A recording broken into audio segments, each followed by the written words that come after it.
күйөөсүнө жакшы мамиле кыла албаган аялга насаатыңыз. Аракет кылайлы эми. Баятан бери сөздүн баардыгы ушунун эсине келип атат. Мынаны караңыздар. Пайгамбар саллаллаху алейхи ва саллам ушундай кабар келди. Пайгамбарыбыз доорунда Шам мамлекетте христиандар өздөрүнүн ошол попторуна, дамыналарына сажда кылышат экен да.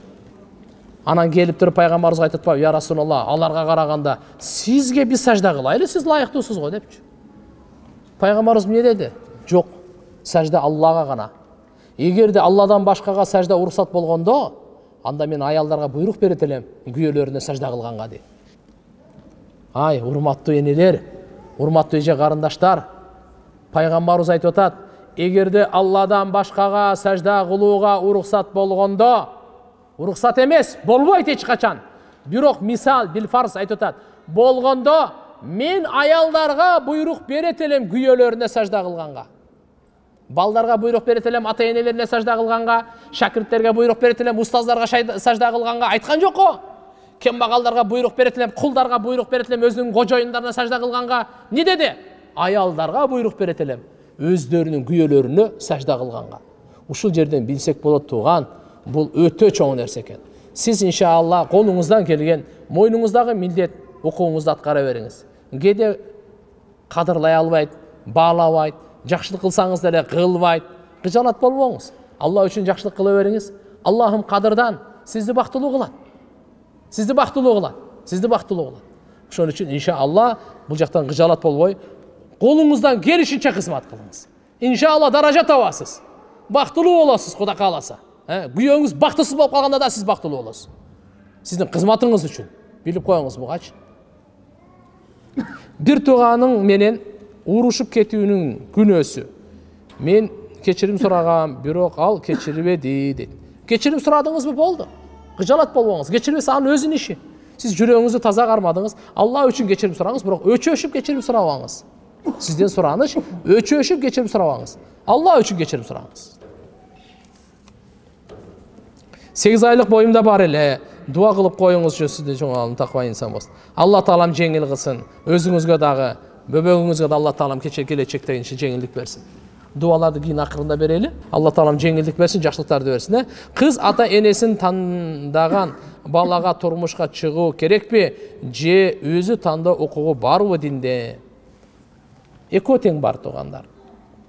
Ата эне дагы таптакыр эле мажбур кылбасын. Кызго ата энесин уксун. Чогуу кеңешип, истихара кылып, анан Кудай кааласа турмушка чыксын, иншалла бактылуу болот. Az бүгүн көрүп атабыз го, кыздар өз тандагандары ким не болуп атат. Ата энеси тандаганда мүмкүн 100дөн бир 5% ашып болушу мүмкүн. Өзү тандагандар 99% ашып болот атпайбы? Ошон үчүн ата эне тандаганда аракет кылсын. Менин күйөөм туткан орозомо, окуган 5 убакыт намазыма, оронгон оромолума, ата энеме, бир туугандарыма асыла берет. Ушул боюнча суроого жооп бериңиз. Аллаху акбар. Намазга, орозого болбойт. Ата энеге сиз Кудай кааласа мындай кылыңыз. Хажет намазы окуп, Алладан хидаят сураңыз күйөөңүзгө. Жакшы жүрөктөн кызмат кылыңыз дагы. Көзүңүздүн жашыңызды аябаңыз.